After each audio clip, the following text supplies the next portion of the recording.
Hello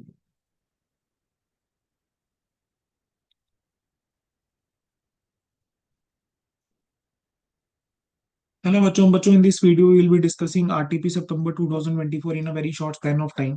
चलिए बेटा start करते हैं। बेटा सबसे पहले आपको एक केस स्टडी बेस्ड एमसीक्यू की गिवन है। सुमी लिमिटेड जो है वो बिजनेस के अंदर है of manufacturing the electronic equipment, और वो सेल करते हैं बेटा इसको वेरियस आउटलेट्स को। इंस्टॉलेशन सर्विसेज भी प्रोवाइड करते हैं जो इक्विपमेंट बेचा है उसके लिए, और 1 ईयर की वारंटी देकर चलते हैं। बीच रिसोर्ट जो है बेटा वो एक लीडिंग रिसोर्ट है, और उसने 5 एयर कंडीशनर परचेज करे हैं सुमन लिमिटेड से for its resort. Suman limited जो है वो 5 एसी बेचता है बीच रिसोर्ट को फॉर 45,000 ईच, जिसके अंदर इंस्टॉलेशन फीस जो है वो 1000 की जो है इंक्लूडेड है। कह रहे हैं कंपनी जो है वो 1 ईयर की वारंटी देकर चलता है अगर कोई भी रिपेयर है उसके लिए, और कंपनी जो है वो ऑफर करता है 500 पर एसी as trade discount. Beach resort जो है वो प्लेस करेगा ऑर्डर मार्च 15 2024 को, और पेमेंट करता है मार्च 20 को, और एसी डिलीवर होता है मार्च 27 को। इंस्टॉलेशन हो रही है अप्रैल 5 को। ये डेट्स हमारे लिए रेलिवेंट हो गई।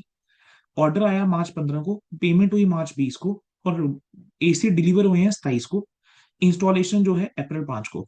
मुझे बताओ बेटा, पहला पूछता है कि how much revenue should be recognise. बेटा देखो, इंस्टॉलेशन जो हो रही है वो अप्रैल 5 को हो रही है, और इसकी इंस्टॉलेशन कोई सिंपल इंस्टॉलेशन तो है नहीं कि ठीक है जो मैं कहूँ कि ठीक है we can consider 45,000 as the revenue. ठीक है। सेकेंड चीज, ट्रेड डिस्काउंट भी है। तो बेटा ट्रेड डिस्काउंट जो है वो रेवेन्यू का हिस्सा नहीं होता, तो 45,000 में से मुझे 1000 माइनस करना चाहिए इंस्टॉलेशन वाला, और 500 मुझे माइनस करना चाहिए कौन से वाला, ट्रेड डिस्काउंट वाला। तो 43,500 पर एसी रेवेन्यू रिकॉग्नाइज होना चाहिए। हमारे पास 5 एसीज है। 43,500 इंटू 5 करूंगा कितना आ जाएगा, 217,500। अगला पूछता है कि 2024-25 में कितना रेवेन्यू रिकॉग्नाइज होना चाहिए। बेटा 2024-25 की अगर हम बात करके चलें, तो 2024-25 के अंदर व्हाट आई कैन से कि कितना रेवेन्यू होना चाहिए, 5,000। 1000 रुपये पर एसी इंस्टॉलेशन चार्जेस इंटू 5। चलिए, अगला आ जाता है अकाउंटिंग ट्रीटमेंट क्या होगा, ट्रेड डिस्काउंट का। बेटा ट्रेड डिस्काउंट जो है वो रेवेन्यू में से क्या होना चाहिए, माइनस होना चाहिए। देखेंगे ऑप्शन है ऐसा कुछ, trade discount deducted in determining the revenue. Option number 2 बेटा। कहेंगे क्या कंपनी को रिक्वायर्ड है कि 1 ईयर वारंटी के लिए कुछ करने की अकाउंटिंग ट्रीटमेंट, मुझे बताओ। बेटा हमें पता है कि अकाउंट हमने वारंटी दी है 1 ईयर की कस्टमर्स को, तो प्रेजेंट ऑब्लिगेशन इज देयर। तो कंपनी को जो अमाउंट है वो एस्टिमेट करना चाहिए, और उसको वेरियस फैक्टर्स कंसीडर करने चाहिए, पास्ट टेंस वगैरह, और प्रोविजन क्रिएट करके चलना चाहिए AS 29 के तहत।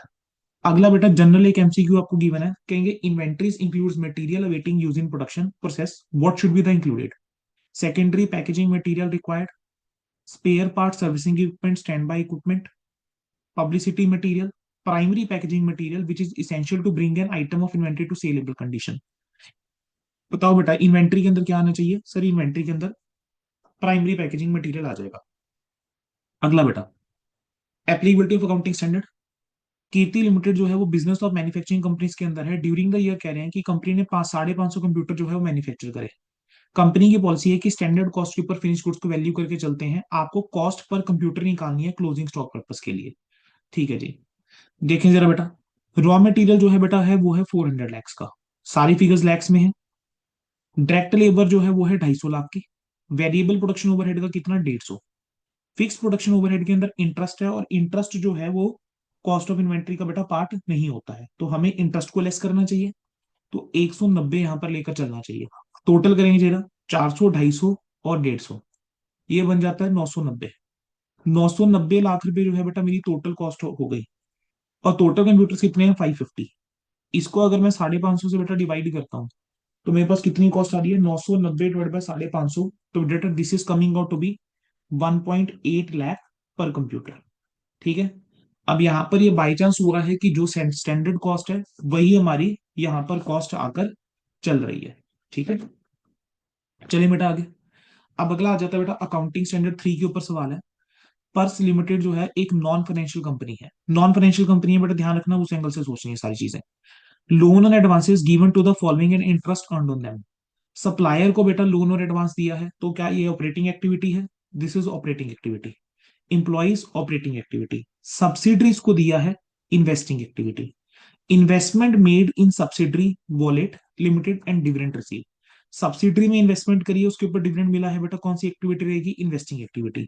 Dividend paid for the year, कौन सी एक्टिविटी रहेगी, फाइनेंसिंग एक्टिविटी। ठीक है। और इंश्योरेंस क्लेम रिसीव हुआ है against loss of property plant equipment, तो ये भी कौन सी रहेगी बेटा, इन्वेस्टिंग एक्टिविटी रहेगा आपका ये। ठीक है। तो इंश्योरेंस क्लेम आपका इन्वेस्टिंग एक्टिविटी हो जाएगा बेटा, ये आपका क्या हो गया, चारों आपके पार्ट्स हो गए। चलो नेक्स्ट बेटा, अगले पे बढ़ते हैं। अब AS4 के ऊपर बेटा आपको एक क्वेश्चन दिया गया है। ठीक है जी बेटा, बाय चांस हमने ये वाला क्वेश्चन जो है हमारे आई थिंक इंपॉर्टेंट क्वेश्चन में भी सिमिलर पॉइंट्स आर देयर। चलो देखते हैं क्या कह रहा है। ठीक है, पढ़ के देखते हैं। कह रहे हैं for the 5 companies whose financial year ended 31 March 2023, the financial statement were approved by their approving authority on 15 June 2023। बेटा 31 मार्च 2023 को फाइनेंशियल ईयर खत्म हुआ, 15 जून 2023 को स्टेटमेंट अप्रूव हुए हैं।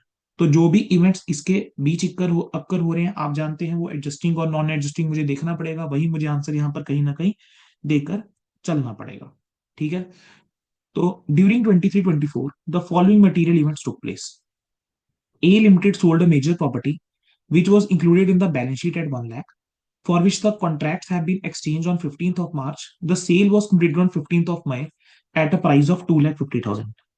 बेटा मुझे बताओ, ये जो सेल हुई है वो हो गई है 15 मई 2023 को 2.5 लाख में, लेकिन कॉन्ट्रैक्ट जो है वो एक्सचेंज हो गए थे किस दिन, 15 मार्च को। तो क्या कंडीशन एग्जिस्ट करती थी on the balance sheet date? बिल्कुल सर, कंडीशन जो है वो एग्जिस्ट करती थी on the balance sheet date, क्योंकि कॉन्ट्रैक्ट जो है वो एक्सचेंज हो चुके थे प्रायर टू ईयर एंड।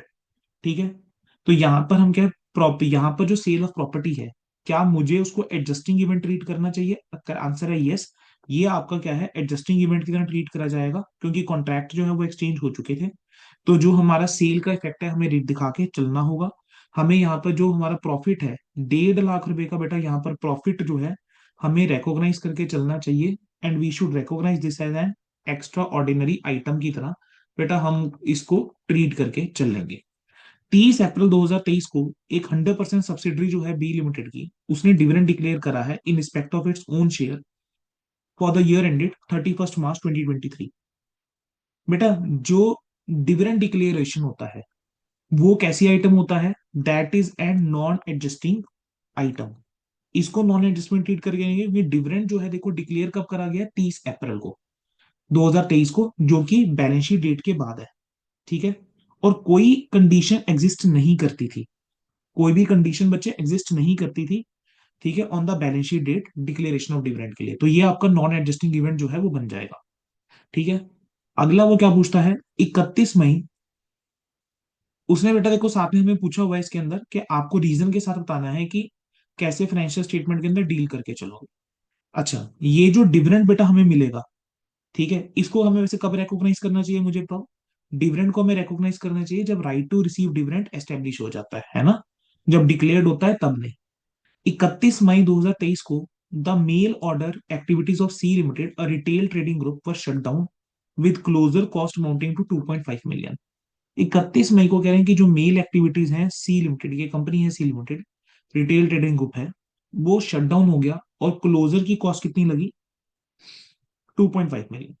देखो बेटा, अब यहां पर अगर हम देख के चले तो जो इवेंट हुआ है वो हुआ 31 मार्च 2023 को, which is before the approval of the financial statements. ठीक है, अब क्या इसको हम नॉन एडजस्टिंग इवेंट मान के चलें या एडजस्टिंग इवेंट मान के चलें? तो बेटा ये आपका यहां पर क्या बन जाएगा, this would become a non adjusting event, क्योंकि ये जो क्लोजर है, ठीक है, क्या ये एंटीसिपेटेड था? सिंपल सी बात है, मैं आपको सिंपल सा एक क्वेश्चन पूछता हूँ, क्या कंडीशन एग्जिस्ट करती थी on the balance sheet date? तो मुझे क्वेश्चन में देखे कहीं नहीं लग रहा कि भाई कोई कंडीशन एग्जिस्ट करती थी on the balance sheet date कि ये क्लोजर की तरफ जा रहा है। ठीक है, तो अब यहां पर हमें क्या करना पड़ेगा, इसको नॉन एडजस्टमेंट आइटम की तरह बेटा हमें इसको ट्रीट करके चलना पड़ेगा। ठीक है जी, और हमें इसका डिस्क्लोजर जो है, क्या वो रिक्वायर्ड होगा? बिल्कुल डिस्क्लोजर रिक्वायर्ड यहां पर होगा, क्योंकि नॉन डिस्क्लोजर अगर हम रखेंगे, यानी डिस्क्लोजर अगर हम बेटा नहीं देकर चलेंगे, तो जो यूजर्स हैं उसका डिसीजन यहाँ पर इफेक्ट होगा। ठीक है जी, तो इसका मुझे बेटा यहाँ पर डिस्क्लोजर देना चाहिए, क्योंकि बेशक ये एक नॉन एग्जिस्टिंग आइटम है, but still we will give its disclosure. ठीक है जी, 1 जुलाई बेटा 2000, अब इसका डिस्क्लोजर बेटा क्यों देकर चलना चाहिए? क्योंकि नेचर ऑफ इवेंट ऐसा है, considering the nature of event इसको हमें डिस्क्लोजर देना इसका बनता है। चलो जी, अगला, 1 जुलाई 2023 को discovery of Sand under D's Limited major civil engineering contract site causes the cost of contract to be increased by 25% for which there would be no recovery from the customer. बेटा 1 जुलाई 2023 को क्या हुआ कि the discovery of sand under D's limited major civil engineering contract site, कोई civil engineering का काम चल रहा था डी लिमिटेड का, तो वहां पर क्या मिल गई है, सैंड मिल गई है, जिसकी वजह से कह रहे हैं कि जो कॉस्ट है कॉन्ट्रैक्ट की वो 25% से अब बढ़ जाएगी। ठीक है। और कॉरेस्पॉन्डिंग कोई रिकवरी होगी नहीं। और ये बेटा किसके बारे में बात कर रहा है, 1 जुलाई 2023 को बात करके चल रहा है। बेटा हमारी तो फाइनेंशियल 15 जून को अप्रूव हो गए थे, ये इवेंट हो रहा है 1 जुलाई को। तो बेटा मुझे बताओ, क्या इसको हम कंसीडर करके चलेंगे? बिल्कुल सर, इसको हम कंसीडर करके नहीं चलेंगे। तो ये आपका नॉन एडजस्टिंग इवेंट कहीं ना कहीं बनेगा। ठीक है। लेकिन हम कह रहे हैं कि ट्रांजैक्शन की सिग्निफिकेंस को देखते हुए हम क्या कर सकते हैं, इसका डिस्क्लोजर देकर चल सकते हैं किसके अंदर, बोर्ड रिपोर्ट के अंदर। ठीक है, हम इसका डिस्क्लोजर चाहें तो वो देकर चल सकते हैं। डन है बच्चों, आगे बढ़े। अगला क्या है, a fire on the 2 April 2023 completely destroyed and manufacturing plant. It was expected that loss of 10 million would be fully covered by the insurance company. बेटा अब ये कैसा इवेंट है, ये एक नॉन एग्जिस्टिंग इवेंट बनेगा क्योंकि कंडीशन तो एग्जिस्ट नहीं करती थी on the balance sheet date. ठीक है। लेकिन गोइंग कंसर्न एजम्पशन बेटा जरूर हम चेक करके चलते हैं जब आप जानते हैं कि जब भी फायर या इस टाइप का कुछ होता है। अब यहाँ पर क्या है कि इंश्योरेंस हमने कंपनी से इंश्योरेंस हमने ले रखी थी और 10 मिलियन का पूरा फुली इंश्योर्ड था। तो हमें ये जो फैक्ट्स हैं वो by way of note disclose करके चलने चाहिए। ठीक है बेटा, आंसर एक बार आप पढ़ के देख लेंगे। अकाउंटिंग स्टैंडर्ड 5, बेटा ये तो आपका स्टडी मटेरियल का क्वेश्चन इन्होंने उठा के डाल दिया। कह रहे हैं explain whether the following would constitute a change in accounting policy और नॉट। कौन सा आ जाएगा, AS5, नेट प्रॉफिट और loss for the period prior period item and change in accounting policies. कह रहे हैं कि अगर आपने अडॉप्ट करी है कोई अकाउंटिंग पॉलिसी उन इवेंट्स और ट्रांजेक्शन के लिए जो डिफर करती है in substance from the previously accrued events और ट्रांजेक्शन, उसको हम चेंज इन अकाउंटिंग पॉलिसी नहीं कहते हैं। और जो अडॉप्शन होता है एक नई अकाउंटिंग पॉलिसी का, ठीक है, फॉर एन इवेंट और ट्रांजेक्शन जो प्रीवियसली अकर नहीं हुए थे, उसको भी हम change in accounting policy treat करके नहीं चलते। अब यहाँ पर पहले केस में क्या हुआ है कि आपने एक इंट्रोड्यूस करी है formal retirement gratuity scheme in place of an ad hoc gratia, जो आप पहले के करते थे, तो ये चेंज इन अकाउंटिंग पॉलिसी नहीं है। ठीक है, ये भी चेंज। और दूसरा क्या है, मैनेजमेंट ने डिसाइड करा कि वो पेंशन पे करके करके चलेगा इंप्लॉइज को जो रिटायर हो गए after completing 5 years. Such employees will get pension 20,000 per month. पहले ऐसी कोई स्कीम ही नहीं थी, तो ये भी आपका चेंज इन अकाउंटिंग पॉलिसी नहीं है। बेटा नेक्स्ट आपका क्या है, अकाउंटिंग स्टैंडर्ड 7 के ऊपर क्वेश्चन है। अगेन बेटा this is your study material question only. ठीक है, हमारी इंपॉर्टेंट क्वेश्चन की लिस्ट में भी रहता ये था। मेहता लिमिटेड जो है has undertaken a bridge construction wherein the bridge was constructed in the 3 years. The details of the contract were as follows. Initially recognize करा गया कि 900 का क्या रहेगा, रेवेन्यू रहेगा, और कॉन्ट्रैक्ट की कॉस्ट कितनी रहेगी, 800 रहेगी। अब ईयर 1 के अंदर एस्टिमेटेड कॉन्ट्रैक्ट कॉस्ट कितने था, 805। ईयर 2 के अंदर कॉन्ट्रैक्ट रेवेन्यू के कह रहे हैं 20 का इंक्रीज होगा, एडिशनल कॉस्ट बढ़ेगी 15 से। कॉन्ट्रैक्ट कॉस्ट जो अब तक इनकर हुई है 161 की हुई है, 584 820। ईयर 2 के एंड में कह रहे हैं 10 करोड़ रुपए का हमने खर्चा करा है मटेरियल के लिए जो ईयर 3 में यूज होगा। आपको रेवेन्यू एक्सपेंस और प्रॉफिट रिकॉग्नाइज करके बताना था। ठीक है, कि कितना कितना हम करके चलेंगे। चलो बेटा स्टार्ट करें। सबसे पहले तो हमें क्या करना चाहिए, सबसे पहला काम बेटा यही होना चाहिए कि आपको परसेंटेज ऑफ कंप्लीशन मेथड लगाते हुए पहले स्टेज ऑफ कंप्लीशन जो है वो निकालना जरूरी है। ठीक है, बिना स्टेज ऑफ कंप्लीशन के हम आगे क्वेश्चन के अंदर बढ़ नहीं पाएंगे। तो अगर बेटा देखो मैं ईयर 1 की अगर यहाँ पे बात करके चलूं, तो ईयर 1 में मेरा रेवेन्यू जो है वो कितना है, 900 करोड़ रुपए का जो इनिशियल कॉन्ट्रैक्ट आपका रेवेन्यू था। ठीक है। और आपकी कितनी कॉस्ट है बेटा जो अब तक इनकर हो गई है, 161 की कॉस्ट अब तक इनकर हो गई है, और एस्टिमेटेड कॉस्ट है 805 की। तो 161 को 805 से जरा बेटा डिवाइड करूंगा, तो बेटा मेरे पास कितना आ जाता है, मेरे पास 20% जो है वो आ जाता है। यानी फर्दर कॉस्ट हम कह रहे हैं कि 644 की, और आपकी यहाँ पर होगी 805 और 161 का आपका डिफरेंस। अब मैं ईयर 2 की अगर बात करके चलूं, तो ईयर 2 के अंदर क्या हुआ है कि 584 की कॉस्ट जो है वो आपकी हुई। ठीक है। लेकिन बेटा इस 584 की कॉस्ट के अंदर हमने जो इनकर करा होगा, 10 करोड़ का खर्चा मटेरियल का भी होगा, वो जो मुझे कंसीडर करके नहीं चलना चाहिए। तो 584 में से 10 माइनस करूंगा तो कितना आएगा, 574। और दूसरी तरफ बेटा अगर हम देखें, तो आपका यहाँ पर क्या होगा, 805 था, और उसने बोला है कि एडिशनल कॉस्ट कितनी बढ़ने वाली है, 15 से। तो अब 574 को मुझे किससे डिवाइड करना चाहिए, 820 से मुझे डिवाइड करना चाहिए। तो 574 डिवाइडेड बाय A20 निकालूंगा, कितना आ जाएगा बेटा? 70% बेटा आपका ये आ रहा है। और थर्ड ईयर की बात करके चलें तो बेटा ये A20 और A20 हम कंसीडर करके चलेंगे तो 100%। अब पहले साल, अब हमारा यहाँ बात करके चलते हैं रेवेन्यू की। ठीक है, ईयर वन में अगर बात करके चलें तो कितना रेवेन्यू? ईयर वन में बेटा जो रेवेन्यू रहेगा वो कितना हो जाएगा? 900 का 20%, that will come out to be 180। आपने कॉस्ट कितनी इनकर कर दिया? 161।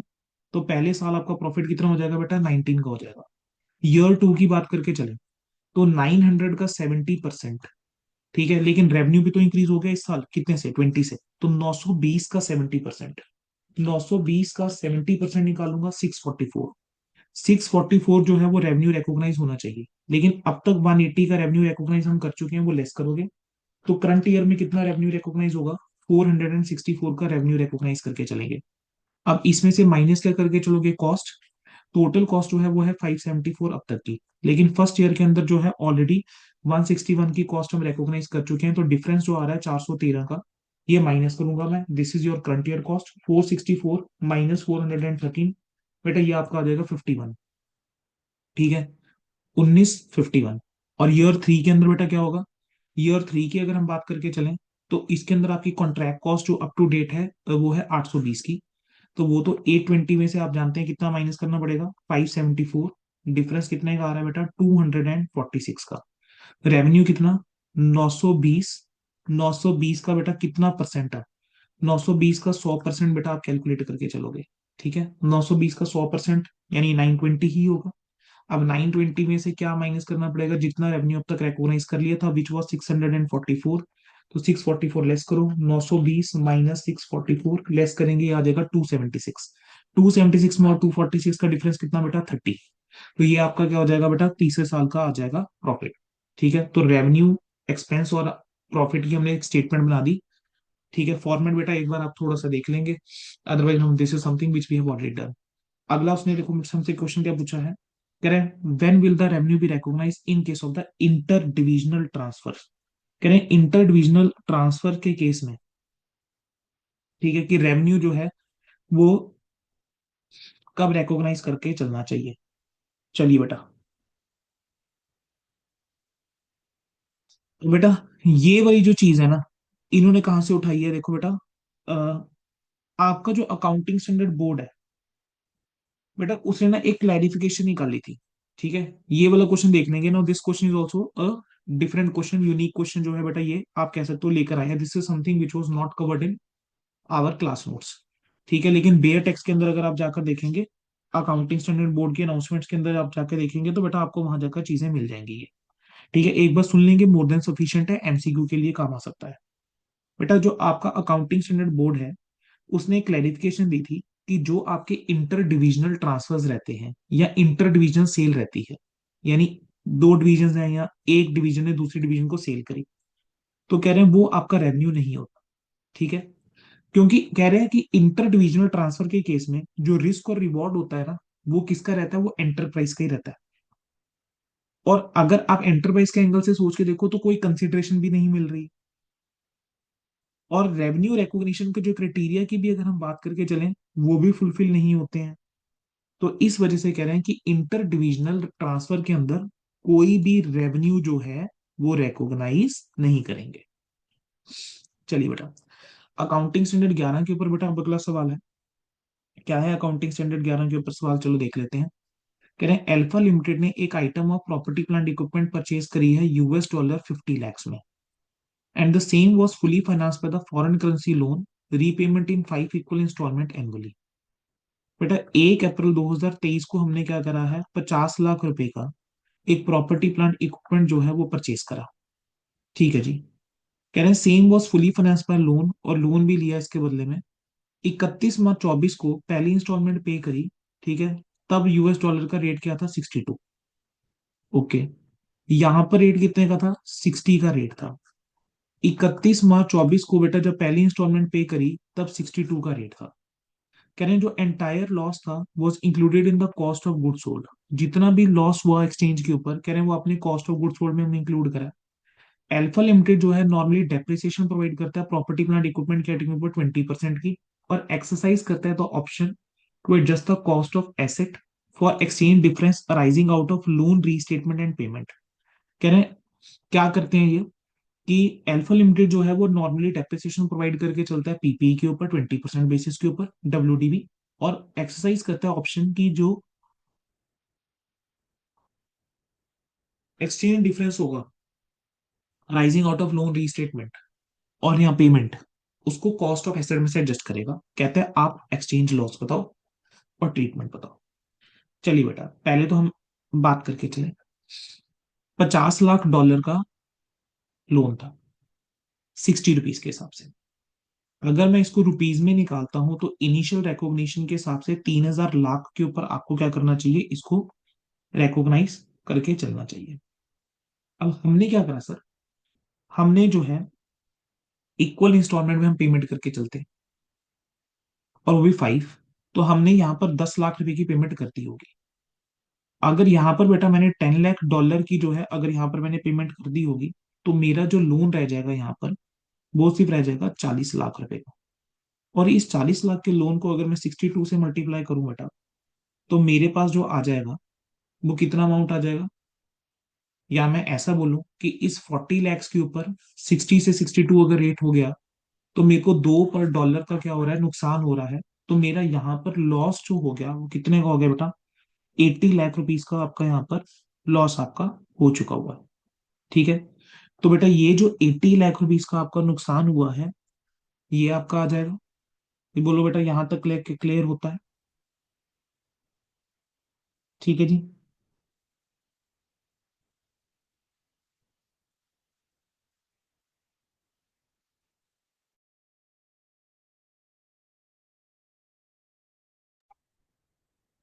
हाँ जी बेटा, बेटा 80 लाख रुपीज का लॉस यहाँ पर हुआ। ठीक है, क्योंकि मॉनिटरी आइटम थी। प्लस बेटा जो आपने पेमेंट करी 10 लाख रुपए की, 10 लाख डॉलर की, उस 10 लाख के डॉलर के ऊपर भी तो आपको बेटा क्या नुकसान हुआ, 2 पर डॉलर का जो एक्स्ट्रा पे करे, तो 20 लाख रुपीज बेटा यहाँ हो गया। यानी टोटल अगर हम बात करके चलें तो 80 लाख रुपीज का लोन जो यहाँ पर, और 20 लाख रुपीज का लॉस यहाँ पर, टोटल में आपको बेटा 100 लाख रुपए का क्या हो रहा है, नुकसान हो रहा है। अब ये जो लोन था वो किससे रिलेटेड था, this loan was related to long term, right. मतलब आप ये बात जानते हैं कि अगर long term foreign currency monetary items related आपका एक्सचेंज डिफरेंस कोई आता है, ठीक है, उस केस के अंदर हम क्या करके चलते हैं, ऑप्शन होता है एंटिटी के पास कि कोई भी एक्सचेंज डिफरेंस जो अराइज हो रहा है on reporting of the long term foreign currency monetary item at a rate which is different from the rate जिसके ऊपर इनिशियली हमने उसको रिकॉर्ड करके चला था। ठीक है, या फिर प्रीवियस फाइनेंशियल स्टेटमेंट में रिपोर्ट करके चला था। तो अगर वो किससे रिलेटेड है, acquisition of the depreciable fix asset से रिलेटेड है, या डेप्रिशिएबल कैपिटल एसेट से रिलेटेड है, तो उसके अंदर हम ऐड करके चलते हैं या डिडक्ट करके चलेंगे from the cost of the asset, और डेप्रिशिएट करके चलते हैं उसको ओवर द बैलेंस लाइफ। या फिर दूसरा ऑल्टरनेटिव क्या होता था कि इसको आप एक्यूमुलेट करके चल सकते थे foreign currency monetary item translation difference reserve के अंदर। अब इस केस के अंदर बेटा क्या हो रहा है, उसने बोला है कि जो भी भाई हमें एक्सचेंज डिफरेंस होगा ना, उसको हम कॉस्ट ऑफ एसेट के अंदर एडजस्ट करके चलेंगे। यानी अगर लॉस हो रहा है तो हम ऐड कर देंगे बेटा, गेन हो रहा है तो हम क्या कर देंगे, अपनी एसेट की वैल्यू को घटा देंगे। तो ये जो 100 लाख रुपीज का बेटा लॉस हुआ अब यहाँ पर, हम इसको हम क्या करके चलेंगे, we will add on this loss. हम क्या करके चलेंगे, इस लॉस को एड ऑन करके चलेंगे। ठीक है जी। बेटा यहाँ पर कौन से कंसेप्ट वाला आपका टेस्ट हो गया, सिमिलरली जो बेटा आपका प्रैक्टिकल क्वेश्चन नंबर 8 के अंदर भी था। प्रैक्टिकल क्वेश्चन नंबर 8 आपको अगर आपके आईसीए का स्टडी मटेरियल बच्चों आप लोग देख कर चलेंगे तो वहां पर ये कंसेप्ट है। ठीक है, हमने क्लास में बेटा पढ़ा हुआ है ये चीज। चलो आगे बढ़ते हैं। अकाउंटिंग स्टैंडर्ड बेटा आप 12 के ऊपर आ जाओ। तो बेटा ये सॉरी यहाँ पे 100 लाख रुपए एडजस्ट करके चलोगे, तो 3,000 लाख रुपए जो है वो आपका था। 100 लाख रुपीज आप और एडजस्ट करके चलोगे तो टोटल कितना हो जाएगा, 3100 लैक्स। अब बेटा इस 3100 लैक्स के ऊपर आप डेप्रिसिएशन चार्ज करके चलोगे 20%, so that will come out to be 620 lakhs. चलिए बेटा accounting standard 12, energy limited has acquired a generator on the 1 April 2023 for 100 lakhs. On 2 April उसने अप्लाई कर दिया इर्डा को सब्सिडी के लिए। सब्सिडी ग्रांट हुई जून 2024 में। After the accounts for 23-24 were finalise, company has not accounted for the subsidy for year ended 31 March 24। कह रहे हैं क्या ये प्रायर पीरियड आइटम है, and how should be the subsidy accounted in the accounting year 24-25। बेटा दो हमने ये वाला क्वेश्चन जो है, वैसे हम ऑलरेडी अपने AS 12 की रिवीजन वीडियो के अंदर भी इंपॉर्टेंट क्वेश्चन वाली के अंदर हमने कवर करा हुआ, स्टिल एक बार दोबारा से चलो कर लेते हैं। देखो बेटा, ये जो सब्सिडी अप्लाई करी गई है, क्या ये प्रायर पीरियड आइटम है एज पर AS 5? तो आंसर है no, this is not a prior period item. ठीक है। अब वो डिपेंड करेगा कि रिकॉग्नाइज करना है या नहीं करना। वो किस चीज के ऊपर डिपेंड करके चलेगा, कि सब्सिडी को हम रिकॉग्नाइज करके चलें अपनी बुक्स में ना करके चलें। अगर एक रीजनेबल एश्योरेंस है तभी आप रिकॉग्नाइज करके चलते हो। याद आ रहा है कि ग्रांट को आप कब रिकॉग्नाइज करके चलते हो, when there has to be a reasonable assurance कि एंटरप्राइज जो है वो कंप्लाई करेगी कंडीशंस के साथ और सब्सिडी रिसीव होगी। यहां पर हमने क्या करा है, सिर्फ एक एप्लीकेशन दी है। हमने एप्लीकेशन दे दी 2 अप्रैल 2023 को, लेकिन हमें ग्रांट कब हो रही है, वो जून 2024 में जाके अगले साल जाके हो रही है। तो आपने सिर्फ एक एप्लीकेशन दी, तो वो एक रीजनेबल एश्योरेंस नहीं है कि आपको सब्सिडी मिल ही जाएगी। ठीक है। कहीं ना कहीं मैं कह रहा हूँ कि एक सैंक्शन लेटर कुछ तो चाहिए ना भाई, कोई तो डॉक्यूमेंट चाहिए ना ईडर से। ईडा से कोई तो डॉक्यूमेंट मिले। अब हमें जो ग्रांट हुई है सब्सिडी, वो हुई है जून 2024 में जाके। ठीक है। तब तक हमारे अकाउंट्स जो है वो तो क्लोज हो चुके थे 31 मार्च 2024 के। तो यहां पर अगर आपने रिकॉग्नाइज नहीं भी करके चला है, तो क्या वो प्रायर पीरियड आइटम बन जाएगा? No, it will not be a prior period item. तो ग्रांट जो है आपने जो रिकॉग्नाइज नहीं करी 31 मार्च 2024 फाइनेंशियल ईयर एंडिंग में, वो आपने सही करा हुआ है। अब कहते हैं सब्सिडी की ग्रांट कैसे रिकॉग्नाइज कैसे करके चलोगे 24-25 में। ठीक है बेटा, अब 24-25 की अगर हम बात करके चलें, तो 24-25 के अंदर जो ये सब्सिडी है, आप इसको दो तरीके से करके ट्रीट कर सकते हो। एक है कि आप जनरेटर की कॉस्ट में से लेस कर दो, दूसरा है आप इसको डेफर्ड इनकम की तरह ट्रीट करके चल लो। अच्छा, यहाँ पे एक और पॉइंट, जो ग्रांट है मुझे बाद में मिली है, तो बेटा क्या ये एक एडजस्टिंग इवेंट बनेगा? क्वेश्चन है, क्या ये एक एडजस्टिंग इवेंट बनेगा? कहेंगे जो इवेंट अक्कर आ रहे होते हैं after the benefit date but before the approval. ठीक है। अब यहाँ पर क्या है, उसको देखते हुए अगर हम चलें, अगर मेरी बुक्स क्लोज हो चुकी हुई है, ठीक है, फाइनल हो चुके थे बेटा मेरे अकाउंट 2023-24 के, तो मेरे को ये मेरे लिए क्या बन जाएगा, ये नॉन एडजस्टिंग इवेंट बन जाएगा। डन बच्चे। चलिए बेटा, अब आपका अगला आ रहा है अकाउंटिंग स्टैंडर्ड 13 के ऊपर ये क्वेश्चन है। ठीक है बेटा, क्वेश्चन देख के घबराना नहीं है कि भाई ये हमारे सामने क्या आ गया। ये क्वेश्चन थोड़ा सा नया है, बट चलो पढ़ते हैं क्या लिखा है exactly, then we will solve it. क्या कहते हैं बेटा? A company is engaged in the business of the refining, transportation, and the marketing of the petroleum products. Karen, during the financial year ended 31st March 2024, company ने acquire करा है controlling interest government of India से in another public sector undertaking at 1551 per share at the against the book value of 192.58 per share and market value of 876 per share on 18 Feb 2024। हुआ क्या बेटा, एक company है वो refining, transportation और marketing of petroleum product के business में है। कह रहे हैं ईयर एंडेड 31 मार्च 2024, कंपनी ने क्या करा है, कंट्रोलिंग इंटरेस्ट एक्वायर कर लिया है गवर्नमेंट ऑफ इंडिया से 1551 पर शेयर के हिसाब से। जबकि उस टाइम में जो बुक वैल्यू थी वो सिर्फ 182.58 की थी और मार्केट वैल्यू 876 की थी। कह रहे हैं दस जो स्ट्रेटेजिक प्रीमियम है 675 पर शेयर का, वो आपका पे करा गया है। बेटा डिफरेंस देखो एक बार, 1551 और उस टाइम में मार्केट प्राइस था 876 का, दोनों का डिफरेंस कितना है बेटा, 675। तो कह रहे हैं ये जो स्ट्रेटेजिक प्रीमियम है उस has been considered varying the tangible intangible factor. कह रहे हैं ये जो अबव इन्वेस्टमेंट है एक्वायर्ड कंपनी के अंदर, उसको लॉन्ग टर्म स्ट्रेटेजिक इन्वेस्टमेंट माना गया है और उसकी काउंटिंग करी गई है 1551 के ऊपर, और कोई भी प्रोविजन डिमिन्यूशन के लिए नहीं बनाई गई। शेड्यूल 3 के रिक्वायरमेंट के according aggregate market value of the coated share जो है वो प्रॉपर्ली रिफ्लेक्ट करी गई है। 28 मार्च को जो एक्वायर्ड शेयर्स हैं वो कोट हो रहे थे 880 पे, और करंट मार्केट प्राइस जो 18 जुलाई को उसका था वो अराउंड 300 रुपए का था। कह रहे हैं considering the tangible and intangible benefits that the management is of the view that there is no permanent diminution in the value of the strategic investment as the same has been considered as long term investment, therefore there is no need for provision for diminution। कह रहे हैं tangible और intangible benefits देखते हुए management का view ये है कि कोई परमानेंट डिमिन्यूशन नहीं है वैल्यू ऑफ इन्वेस्टमेंट के अंदर इन एक्वायर्ड कंपनी, क्योंकि as the same has been considered as long term investment. कह रहे हैं therefore there is no need for provision. पहला वो पूछता है कि जो अकाउंटिंग ट्रीटमेंट है at cost under the head long term investment without providing for diminution is correct या नहीं। ठीक है। चलो बेटा, जो आपकी देखो, मैं कह रहा हूँ क्वेश्चन उसने ट्विस्टेड बनाया, अदरवाइज इसके अंदर तो कुछ था नहीं। पहला पॉइंट तो आंसर दे ही सकते हैं, मुझे बताओ क्या होगा। जो लॉन्ग टर्म इन्वेस्टमेंट होता है बेटा, उसको सब्सिक्वेंटली हम किस पे मेजर करके चलते हैं? सर कॉस्ट के ऊपर हम मेजर करके चलते हैं। ठीक है। क्या हम कोई प्रोविजन क्रिएट करके चलते हैं? सर प्रोविजन क्रिएट करके चलते हैं if there is a decline other than temporary. तो जो अकाउंटिंग ट्रीटमेंट है कॉस्ट के ऊपर वो करेक्ट है। ठीक है। एज पर AS 13 है, प्रोवाइडेड जो डिक्लाइन है that is other than temporary. अगला वो कहता है कि क्या कोई प्रोविजन फॉर डिम्यूशन जो है in the values to be made, whether the such provision should be charged to P&L, or whether the such same should be considered deferred expenditure and amortized over 5 years। कह रहे हैं कि आपको कोई provision बनाने की जरूरत है।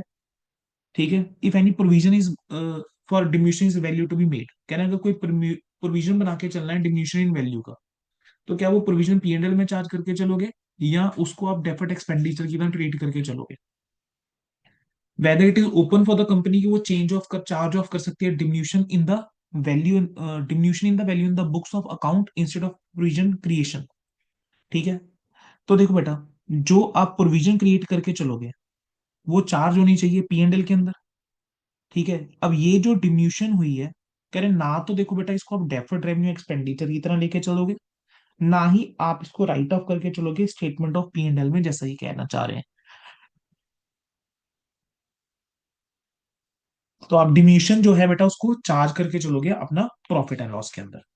अगला वो कहता है whether the premium paid for the strategic benefit for the investment can be accounted separately keeping in view that long-term investment should be regarded at cost and there is no specific provision in this standard in respect of accounting for premium paid। बेटा देखो, जो long term investment होती है वो तो cost के ऊपर ही आती है।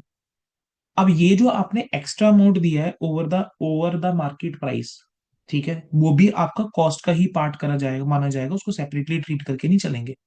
तो ये इसका आंसर था। सिर्फ क्वेश्चन बेटा देखने में थोड़ा सा कॉम्प्लिकेटेड था, अदरवाइज क्वेश्चन के अंदर बच्चे कोई ऐसी दिक्कत की बात नहीं थी। ठीक है बेटा। तो हमने बेटा अब तक कितने क्वेश्चन कवर कर लिए? We have covered almost 11th question. AS 16, बेटा हमने ये AS 16 की वीडियो में भी कवर करा हुआ है ये वाला क्वेश्चन। ठीक है। हम इस वाले क्वेश्चन को दोबारा एंड में कवर कर लेंगे। ठीक है। क्योंकि ये वाले क्वेश्चन की रिकॉर्डिंग पहले भी करी हुई है, so we will do it in the end once again. ठीक है। चलो आगे बढ़ते हैं। अभी के लिए AS 17 का है, कह रहे हैं whether the interest expense relating to the overdraft and other operating liabilities identified to a particular segment should be included in the segment expense। देखो बेटा, जो इंटरेस्ट एक्सपेंस होता है ओवरड्राफ्ट से रिलेटेड और अदर ऑपरेटिंग लाइबिलिटीज रिलेटेड, कहेंगे वो part of segment expense का नहीं बनता है, वो सेगमेंट एक्सपेंस का बेटा पार्ट नहीं होता है, अनलेस कि जो ऑपरेशंस होते हैं बेटा उस सेगमेंट के वो प्राइमरी फाइनेंशियल नेचर के, या फिर जो इंटरेस्ट है वो इंक्लूड करा गया है as a part of cost of inventory. ठीक है। तो थ्योरेटिकल क्वेश्चन देखो बेटा, एक उठा के पूछ लिया AS 17 में से। अगले पे आ जाते हैं बेटा, कहेंगे the following information is available in respect of the high and limited for the accounting year 22-23 and 23-24। आपको नेट प्रॉफिट दिया हुआ है 22-23, 23-24 का 22 लाख और 30 लाख। कह रहे हैं नंबर ऑफ शेयर आउटस्टैंडिंग जो है वो प्रायर टू राइट इशू आपको गिवन है बेटा। ठीक है जी। राइट इशू दे रहा है कि 1 न्यू शेयर है for every 5 share outstanding, 2 lakh. Right issue price given है, लास्ट डेट दे रखी है 31 जुलाई की। कहेंगे जो फेयर प्राइस है, फेयर वैल्यू है एक इक्विटी शेयर की immediately prior to right is 32। आपको बेसिक अर्निंग पर शेयर निकालना था और रीस्टेटेड अर्निंग पर शेयर जो है आपको निकाल के चलना था। चलो बेसिक अर्निंग पर शेयर के लिए बेटा अगर हम काम करके चले, कौन से साल का बेसिक अर्निंग पर शेयर चाहिए मुझे? 23-24, 22-23 का। 22-23 के बारे में पहले काम करके चल रहे हैं। तो बेटा 22-23 के लिए 22 लाख रुपीज का क्या है मेरा प्रॉफिट था। ठीक है। तो अर्निंग्स एट्रीब्यूटेबल कितनी हो गई है? Net profit attributable to equity share holder कितना हो गया? 22 लाख। ठीक है। और नंबर ऑफ शेयर्स बेटा मेरे कितने थे राइट इशू से पहले इस साल? देवर 10 lakhs। तो मैं इसको किससे डिवाइड करके चलूंगा? 10 लाख से डिवाइड करके चलूंगा। तो मेरा अर्निंग पर शेयर कितना आ जाएगा? 2.2 मेरा बेसिक अर्निंग पर शेयर आ जाएगा। ठीक है। अब बेटा मेरे को कैलकुलेशन किस चीज के लिए करके चलनी है? मुझे रीस्टेटेड के लिए कैलकुलेशन करनी है और बेसिक अर्निंग के लिए कैलकुलेशन करके चलनी है, लेकिन उससे पहले क्या मुझे एक काम कर लेना चाहिए? क्या मुझे theoretical x right fair value निकाल लेनी चाहिए? Theoretical x right fair value बेटा कैसे निकलेगी? ठीक है। What was the fair value before the right issue? तो बेटा राइट इशू से पहले आपको जो वैल्यू दी गिवन थी दैट वाज 32। और मेरे पास बेटा जो शेयर्स थे वो कितने थे, 10 लाख शेयर्स थे। तो मैं ये कह सकता हूँ 10 लाख इंटू 32, 10 लाख इंटू 32 320 लाख हो गया। इसके अंदर ऐड क्या करेंगे, जितने शेयर इशू करे जाएंगे, तो 2 लाख राइट शेयर इशू करे जा रहे हैं, तो 2 लाख शेयर कितने प्राइस के ऊपर, 25 के प्राइस के ऊपर। इसको डिवाइड किससे करूंगा बेटा मैं, नंबर ऑफ शेयर से, विच इज 12 लाख। तो 32 lakh plus 320 plus 50, 370 lakh divide by 12। तो बेटा ये आपके पास कितना आ रहा है, 30.83 आ रहा है। 30.83 आपका थ्योरेटिकल एक्सराइट प्राइस आ गया। अब मैं क्या निकाल के चलूंगा, अब हम निकाल के चलते हैं बेटा एडजस्टमेंट फैक्टर। एडजस्टमेंट फैक्टर कैसे निकलता था, फेयर वैल्यू जो आपका था before the right issue 32 divide by theoretical x right fair value 30.83। तो 32 को बेटा डिवाइड करके चलोगे 30.83 से, आपका ये कितना आ जाएगा, 1.0379। सो आई कैन से 1.04 आपका क्या आ जाएगा, एडजस्टमेंट फैक्टर आ गया। अब मेरे को एडजस्टमेंट फैक्टर को ध्यान में रखते हुए क्या निकालना है, अपनी कैलकुलेशन करके चलनी है। तो व्हाट विल बी माय बेटा शेयर्स, अगर मैं रीस्टेटेड के लिए बात करके चलूं तो मेरे नंबर ऑफ शेयर्स कितने हो जाएंगे, 10 लाख इंटू एडजस्टमेंट फैक्टर यानी 1.04। इससे बेटा मैं मल्टीप्लाई करूंगा, एंड मेरा प्रॉफिट कितना था, 22 लाख रुपए का बेटा मेरा प्रॉफिट था। तो 10 lakh into 1.04, basically this is 10,40,000। तो 22 लाख को बेटा अगर आप 10,40,000 से डिवाइड करोगे तो आपके साथ आ जाएगा बेटा 2.12, 2.115 आ जाएगा, 2.12 हम कह सकते हैं। आखिरी उसने क्या कहा था मेरे को कि बेसिक अर्निंग पर शेयर निकालना है 23-24 का। बेटा 23-24 के लिए आपका जो प्रॉफिट है वो कितना है, 30 लाख रुपए का बच्चे आपका प्रॉफिट है। 30 लाख को डिवाइड किससे करके चलोगे, sir 10 lakh into 1.04, that is the adjustment factor. ठीक है, इसको मल्टीप्लाई किससे करूंगा, 31 जुलाई को एक्सरसाइज की लास्ट डेट थी। ठीक है, अप्रैल मई जून जुलाई 4 महीने, तो 4/12 प्लस, अब आपके पास 12 लाख शेयर हैं and 12 lakh share are for 8 months, 8/12। तो इसको जरा सॉल्व कर लो, वेटेड एवरेज आ जाएगा बेटा इससे आपका। तो 10 लाख इंटू 1.04 इंटू 4/12, तो ये 346666 आ रहा है। ठीक है, और 12 लाख इंटू 8/12 करोगे तो 8 लाख आ जाएगा, टोटल करेंगे बेटा तो 11,46,000 ये आपके कुछ शेयर्स आ जाएंगे। ऊपर वैल्यू आ जाएगी 30 लाख। तो 30 लाख को बेटा डिवाइड करेंगे बेटा हम 1146666, तो बेटा ये अप्रोक्सीमेटली आपका 2.612, तो 2.6 समथिंग आ जाएगा।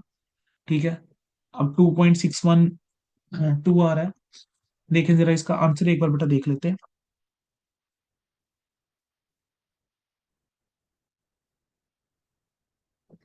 2.20, 2.20 तो आ गया बेटा नजर हमें, 2.20 करेक्ट, 2.12 करेक्ट, 2.62, ठीक है अप्रोक्सीमेटली हमारा ये भी बेटा क्या है, करेक्ट। चलिए बेटा अगले क्वेश्चन की तरफ बढ़ते हैं बेटा फिर। अब आपका आ गया बेटा अकाउंटिंग स्टैंडर्ड 23 के ऊपर क्वेश्चन है ये। कह रहे हैं हिल लिमिटेड की, कह रहे हैं शेयर कैपिटल जो है वो 50,000 शेयर है 100 रुपए के हिसाब से। सन लिमिटेड ने 15% शेयर एक्वायर करे हैं और उसने 12% कन्वर्टेबल डिबेंचर भी एक्वायर करे। These debenture will be converted into at par into equity shares after 3 years. कह रहे हैं AS 23 के अकॉर्डिंग हिल लिमिटेड जो है वो एसोसिएट है सन लिमिटेड का और नॉट, आपको रीजंस के साथ पता कर चलना है। ठीक है, चलिए बेटा AS 23 क्या था, accounting for investment in associate in CFS, consolidated financial statement. एक एसोसिएट जो होता है वो एक ऐसा एंटरप्राइज होता है जिसके अंदर इन्वेस्टर का क्या रहता है बेटा, सिग्निफिकेंट इन्फ्लुएंस रहता है, और जो ना तो सब्सिडरी है और ना ही वो क्या है, ज्वाइंट वेंचर है। ठीक है, अब बेटा इसके अंदर अगर हम देख के चले तो अगर एक इन्वेस्टर के पास डायरेक्टली या इनडायरेक्टली 20% या उससे ज्यादा की अगर वोटिंग पावर है तो हम उसको क्या मान के चलते हैं कि उसका सिग्निफिकेंट इन्फ्लुएंस है, अनलेस कि आप ये प्रूव कर दो कि सिग्निफिकेंट इन्फ्लुएंस नहीं है। और अगर किसी के पास 20% से कम की वोटिंग पावर है तो हम ये मान के चलते हैं कि उसका सिग्निफिकेंट इन्फ्लुएंस नहीं है, अनलेस आप प्रूफ करके चल दो, डेमोन्स्ट्रेट कर दो कि क्लियरली कि सिग्निफिकेंट इन्फ्लुएंस है। ठीक है। फर्दर बच्चे, AS23 जब आप पढ़ते हैं तो वहां पर हमने एक चीज पढ़ी हुई है कि जब हम एसोसिएट की क्लासिफिकेशन करके चल रहे होते हैं तो जो भी पोटेंशियल इक्विटी शेयर्स रहेंगे, ठीक है, उनको हम कंसीडर करके नहीं चलते हैं। यहाँ पर जो 12% कन्वर्टेबल डिबेंचर्स हैं जो इक्विटी के अंदर कन्वर्ट होने वाले हैं, basically these are your potential equity shares. ठीक है, तो हम इसको जो है वो कंसीडर करके नहीं चलेंगे। ठीक है। तो वोटिंग पावर जो डिटरमिन्ड होगी वो किस बेस के ऊपर आपकी डिटरमिन्ड होगी कि भी अभी जो है वो शेयर्स जो हैं वो कितने हैं। ठीक है। अब हम बात करके चलें तो अभी हमारी क्या सिचुएशन है। चलो, अभी अगर हम देख के चलें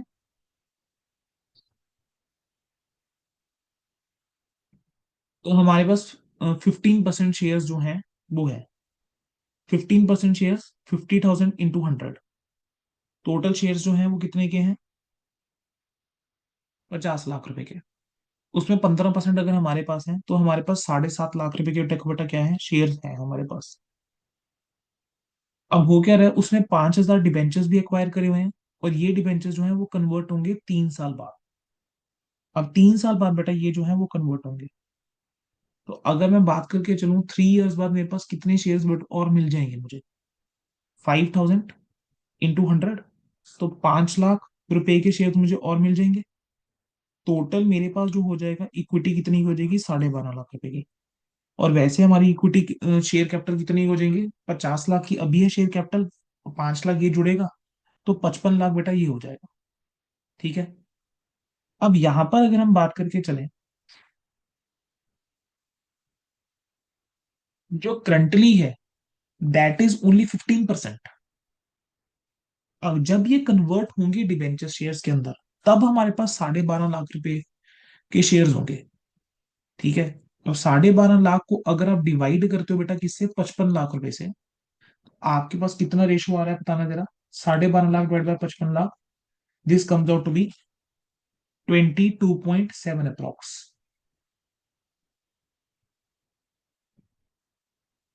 यस, 22.72 अप्रोक्स आ रहा है बेटा। ठीक है जी। अब यहां पर इनके पास, अगर मैं कह रहा हूं कि 22.7 की अगर होल्डिंग है भी तो 15% तो इनके पास है, लेकिन बाकी किसके चलते हैं? पोटेंशियल इक्विटी शेयर के चलते हैं। और पोटेंशियल इक्विटी शेयर को कंसीडर नहीं करते हैं जब आप सिग्निफिकेंट इन्फ्लुएंस निकाल रहे होते हो।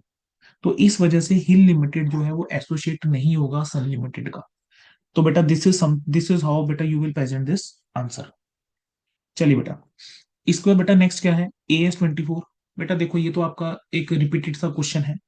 आप क्या इसे एक स्टडी मटेरियल में बता, सिर्फ नाम, इवन पैसेंजर कार और कमर्शियल व्हीकल्स उन्होंने ये तक चेंज नहीं करा। कह रहे हैं आरजू लिमिटेड जो है वो बिजनेस के अंदर है of manufacturing of the passenger cars and commercial vehicles के बिजनेस में। कंपनी जो है वो एक स्ट्रेटेजिक प्लान के ऊपर काम कर रही है कि पैसेंजर कार सेगमेंट को शिफ्ट कर देगी ओवर द कमिंग 5 इयर्स, लेकिन कोई स्पेसिफिक प्लान जो है वो ड्रॉ नहीं हुए हैं। ना ही डिवीजन बेची है, ना ही एसेट्स के लिए drawn for the sale of neither the division, ना ही एसेट्स को बेचने के लिए, ना ही डिवीजन को बेचने के लिए। As a part of plan वो क्या करके चलेगी? प्रोडक्शन को रिड्यूस करके चलेगी 20% एनुअली। और वो प्लान कर रही है कि एक नई फैक्ट्री सेटअप करेगी मैन्युफैक्चर करने के लिए commercial vehicles plus transfer of employees in faced manner. Question हमसे सबसे पहले क्या पूछ रहा है? कह रहे हैं आपको कमेंट करना है क्या mayor gradual phasing out in itself considering करके डिसकंटिन्यूइंग ऑपरेशन है। बेटा देखो, जो मेयर ग्रेजुअल फेजिंग आउट होता है वो उसको डिसकंटिन्यूइंग ऑपरेशन हम कंसीडर करके नहीं चलते हैं। ठीक है। देर आर बेटा सर्टेन एक्टिविटीज जो जरूरी नहीं है कि क्राइटेरिया फिट आउट करे डिसकंटिन्यूइंग ऑपरेशन का, लेकिन इन कॉम्बिनेशन वो कर सकते हैं। उसके अंदर आपको अगर ध्यान हो बेटा 4 चीजें हमारी होती थी। ठीक है। अगर ग्रेजुअल या एवोल्यूशनरी फेजिंग आउट हुई है कोई भी प्रोडक्ट लाइन या क्लास ऑफ सर्विसेज, डिसकंटिन्यू हुआ है एब्रप्टली सेवरल प्रोडक्ट्स एक लाइन ऑफ बिजनेस के, आपने क्या करा है? शिफ्ट करा है कोई एक प्रोडक्शन या मार्केटिंग एक्टिविटीज एक पर्टिकुलर बिजनेस फॉर्म के लिए या एक लोकेशन से दूसरी लोकेशन में। देन आपने कोई फैसिलिटी बेटा क्लोज करी है प्रोडक्टिविटी को इंप्रूव करने के लिए या कॉस्ट सेविंग के लिए। ठीक है। सो बेटा जो मेयर ग्रेजुअल फेजिंग आउट है इन इटसेल्फ, वो तो यहाँ पर आपका डिसकंटिन्यूइंग ऑपरेशन में फॉल नहीं कर पाएगा। अब स्ट्रेटेजिक प्लान जो ऊपर है भी, ठीक है, कह रहे हैं स्पेसिफिक प्लान है ही नहीं, ऊपर एक स्ट्रेटेजिक प्लान के ऊपर काम करके चल रहे हैं, लेकिन बेटा कोई अप्रूवल थोड़ा ना मिला है, कोई रेजोल्यूशन थोड़ा ना पास हुआ है, कोई स्पेसिफाइड क्या टाइम बाउंडेशन एक्टिविटीज दिख रही है कि एसेट्स को कैसे शिफ्ट करेंगे या एम्प्लॉयज को कैसे शिफ्ट करके चलेंगे, ठीक है। उसके अलावा हम तो बल्कि कह रहे हैं कि एक नया सेगमेंट हम लेकर आ जाएंगे कमर्शियल व्हीकल्स का, ठीक है, एक नई फैक्ट्री हम लगा देंगे, ठीक है, कमर्शियल व्हीकल न्यू फैक्ट्री वो हम लगा देंगे, लेकिन वो भी अभी स्टार्ट नहीं हुआ है, ठीक है। नेक्स्ट उसने क्या क्वेश्चन पूछा है बेटा, कि अगर कंपनी एक रेजोल्यूशन पास करती है कि वो कुछ एसेट्स बेच देगी पैसेंजर कार डिवीजन के और ट्रांसफर कर देगी कुछ एसेट्स, तब क्या एप्लीकेशन AS24 की हो जाएगी? बेटा देखो, अगर रेजोल्यूशन जो होता है पास हो भी जाता है एसेट्स को बेचने के लिए, ठीक है, अब यहाँ पे दिक्कत ये है, एसेट को बेचने के लिए तो आपने रेजोल्यूशन पास कर दिया, लेकिन ये कहाँ लिखा है कि आप कार सेगमेंट को जो है वो एक रोक ही दोगे? कहीं पे ऐसा लिखा है कि कार सेगमेंट को हम रोक ही देंगे? ठीक है, तो प्रपोजल आपने जो पास करा है नई फैक्ट्री के लिए, या क्लोजर मैप के, या आप कह लीजिए कि एक आपने क्लोजर के लिए कुछ एक रोड मैप आपने तैयार किया, ये नए सेगमेंट स्टार्ट कर रहे जो करेंगे वो कैसे स्टार्ट करके चलेंगे उसके लिए कुछ रोड मैप तैयार करा, वो सब चीजें तो मिसिंग है, तो यहाँ पर AS24 एप्लीकेबल नहीं हो पाएगा। अगला क्या है, would your answer to the above be different? अगर कंपनी जो है वो रिजॉल्व करती है कि वो सारे एसेट्स बेच देगी पैसेंजर कार डिवीजन के इन अ फेस्ड मैनर, यस। अब अगर फेस्ड मैनर के अंदर, एक टाइम बाउंड मैनर के अंदर, फेस्ड लेकिन टाइम बाउंड मैनर के अंदर अगर आपने रेजोल्यूशन पास करा है कि आप बेच दोगे, तो वो इंडिकेट कर रहा है कि आप कार सेगमेंट को क्लोज कर रहे हो, ठीक है, तो वो एक क्लियर रोड मैप शो कर रहा है, तो वहां पर आपका AS24 बच्चे कंप्लाई हो जाएगा, ठीक है बच्चे। अगला बेटा जो है AS28, again this is your study material question, ठीक है। So I will not taking up this question बच्चे, ये आपका स्टडी मैट का ही क्वेश्चन है, थ्योरेटिकल क्वेश्चन था, प्लीज कर लेना। AS29 के ऊपर बेटा आपको एक क्वेश्चन गिवन है, चलो देख लेते हैं AS29 के अंदर क्या कह रहा है ये। कह रहे हैं कि एक कंपनी है जो इनकॉर्पोरेट हुई है सेक्शन 8 के अंदर ऑफ कंपनीज एक्ट 2013, उसका मेन ऑब्जेक्टिव है कि प्रमोट करना है ट्रेड को बाय ऑर्गेनाइजिंग ट्रेड फेयर। कह रहे हैं when company was organising the trade fair and exhibition, उसने डिसाइड करा कि 5% कंटीजेंसी चार्जेस वो लेकर चलेगी फॉर द पार्टिसिपेंट और outside agencies on the income received from them by company, while in the case of fairs organized by the outside agencies, 5% contingency charges are levied separately in the invoice. The contingency charges in respect of fair organized by the company itself are inbuilt in the space rent charged from the participant. Both are credited to the income and expenditure account of the company. The intention of levying these charges is to meet any unforeseen liability which may arise in the future. The instance of such unforeseen liability could be on account of the injury or loss of life to the visitor exhibitors due to fire, terrorist attack, stampede, natural calamity, other public end. The chance of occurrence of these events are high because large crowds visiting the fair. The decision to levy the 5% contingency charges was based on the assessment only, as an actual liability on this account cannot be estimated. Okay. Can the following accounting treatment जो है and disclosure was made by the company. 5% contingency charges treated as income and matching provision for the same is made. A suitable disclosure to this effect is made. आपको require क्या कह रहा है कि क्या creation of provision for contingencies under the fact and circumstances of the case is in conformity with AS29? कह रहे हैं क्या ये AS29 के तहत है? अगर AS29 के तहत नहीं है तो ट्रीटमेंट क्या होना चाहिए था प्रोविजन का जो ऑलरेडी क्रिएटेड है? अच्छा बेटा, मुझे बस एक चीज बताओ, अकाउंटिंग स्टैंडर्ड 29 क्या कहता है कि आपको प्रोविजन को रिकॉग्नाइज तब करना चाहिए जब एक एंटरप्राइज की प्रेजेंट ऑब्लिगेशन है किसी पास्ट इवेंट के चलते, प्रोबेबल है कि रिसोर्सेज का आउटफ्लो होने वाला है, and economic benefit, resources embodying economic benefit will require to settle the obligation. तीसरा क्या होता था कि एक रिलायबल एस्टिमेट जो है वो ऑब्लिगेशन का करा जा सकता है। अगर ये कंडीशंस मेट नहीं हो रही है तो कोई प्रोविजन आप नहीं बनाओगे। अब इस वाले केस के अंदर अगर आपने हमने पूरा केस पढ़ा, पूरा केस एक बार दोबारा से पढ़ते हैं और ढूंढते हैं क्या हमें ये चीजें मिल रही हैं क्या। ठीक है। कंपनी जो है वो इनकॉर्पोरेट हुई है, ट्रेड फेयर वो क्या करके चल रही है, ऑर्गेनाइज करके चल रही है, और कह रहे हैं 5% कंटीजेंसी चार्जेस लेकर चलेंगे जो भी इनकम रहेगी। ठीक है जी। तो कह रहे हैं जो फेयर आउटसाइड एजेंसीज ऑर्गेनाइज करेंगी उसमें 5% कंटीजेंसी चार्जेस जो है वो सेपरेटली लेवी होंगे। तो जो कंटीजेंसी चार्जेस हैं इन रिस्पेक्ट ऑफ फेयर जो कंपनी ने ऑर्गेनाइज करे हैं वो इनबिल्ट होंगे, कहेंगे दोनों क्रेडिट करके चल रहे हैं। अब यहां पर बेटा कह रहे हैं जो चांसेस है अक्रेंस के, कि स्टैम्पेड हो गया, टेररिस्ट अटैक हो गया, कहेंगे वो है, क्योंकि लार्ज क्राउड है। तो डिसीजन लिया गया है 5% कंटीजेंसी बेस का असेसमेंट के ऊपर ओनली, एज एक्चुअल लाइबिलिटी जो है वो आप डिटरमिन करके नहीं चल सकते।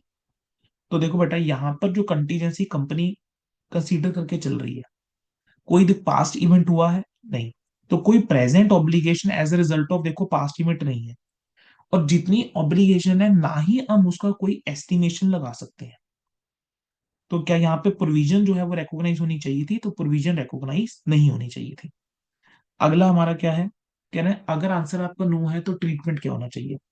अच्छा, अगर आंसर हमारा नो है, प्रोविजन जो होता है बेसिकली वो अमाउंट होता है जो रिटेन करा जाता है by way of providing for any non liability. अब यहाँ पर जो कंटीजेंसीज है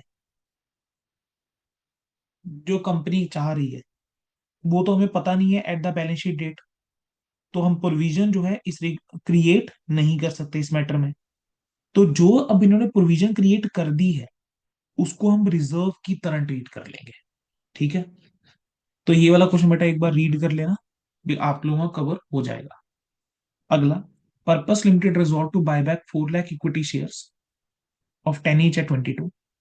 बायबैक कह रहे हैं in compliance with companies act है, 25% एक्सीड नहीं कर रहे हैं। कंपनी ने 1,11,% प्रेफरेंस शेयर इशू करे हैं पार पे, एंटायर अमाउंट एप्लीकेशन के ऊपर है। कंपनी ने 16 लाख सिक्योरिटी प्रीमियम इशूज करा है apart from the adequate general reserve buyback को फुलफिल करने के लिए जनरल एंट्री मांगी। अच्छा, सबसे पहले क्या होगा, जब आपने शेयर इशू करे तो बैंक अकाउंट डेबिट, जो 11% शेयर इशू करे हैं, तो बैंक अकाउंट डेबिट टू क्या हो जाएगा, 11% एप्लीकेशन में पैसा आया, preference share application and allotment. ठीक है। कितना आने वाला है बेटा, 1 लाख इंटू 10, तो 10 लाख और 10 लाख। उसके बाद 11% preference share application and allotment, वो आप क्या करोगे, शेयर कैपिटल कितने अमाउंट से, अगेन 10 लैक्स एंड 10 लैक्स। बेटा इसके बाद क्या होगा बताओ जरा। सर अब जो है आप बायबैक की एंट्री करोगे। ठीक है। तो इक्विटी शेयर कैपिटल आप डेबिट करके चलोगे, 4 लाख इंटू 10, 40 लाख रुपए से। Then premium on buyback, premium on buyback में कितना आ जाएगा, प्रीमियम ऑन बायबैक में 4 लाख इंटू 12, 48 लाख। टू क्या आ जाएगा, equity share buyback account, equity share buyback में कितना चल जाएगा, 88। जब आप पेमेंट करके चलोगे बेटा तब क्या एंट्री होनी चाहिए, equity share buyback to bank. आपकी बेटा वहां पर ये एंट्री पास हो जाएगी, equity share buyback to bank आपकी एंट्री पास हो जाएगी with amount of the 88 and 88। अच्छा, अब बेटा आप जो बायबैक करके चल रहे हो, आपने कुछ बायबैक इसमें से करा है आउट ऑफ प्रीमियम, आपने कुछ बायबैक जो करा है वो आपने किस में से करा है, आउट ऑफ फ्री रिजर्व्स करा है। तो जितना आपने फ्री रिजर्व में से करा है you need to transfer that amount into the CRR. CRR में अमाउंट अगर मैं ट्रांसफर करूंगा तो किस में से कर दूंगा, जनरल रिजर्व को यूटिलाइज कर लूंगा। तो general reserve account debit to CRR, क्या बेटा मेरी ये एंट्री हो जाएगी पास। तो जनरल रिजर्व टू सीआरआर आप एंट्री जो है वो पास कर दोगे। ठीक है। कितने से हो जाएगा general reserve to CRR, 30 lakhs और 30 लैक्स। ये 30 लाख कैसे आया, तो 40 lakh was the nominal value of the preference, nominal value of the shares to be bought back. 10 lakh रुपए तो आपको शेयर इशू करके आगे थे, तो बाकी 30 लाख रुपए से बेटा आप ये एंट्री पास कर दोगे। अच्छा, जो प्रीमियम ऑन बायबैक था उसको मैं राइट ऑफ कर दूंगा। अब प्रीमियम को राइट ऑफ करने के लिए बेटा मेरे पास देखो 16 लाख रुपए का सिक्योरिटीज प्रीमियम है, तो सिक्योरिटी प्रीमियम डेबिट हो जाएगा कितने से, 16 लाख रुपीज से। बाकियों के लिए बेटा मुझे जनरल रिजर्व यूज करना पड़ेगा कितने का, 32 का। और प्रीमियम को क्या करना पड़ेगा, ऑन बाय बैक उसको क्रेडिट करना पड़ेगा कितने से, 48 से। तो बेटा ये आपकी क्या हो जाएगी, एंट्रीज हो जाएंगी। ये क्वेश्चन भी आपको बच्चे हो गया है। ठीक है, बोलो बेटा क्या ये चीज सबको क्लियर हो गई है। चलिए जी, डन।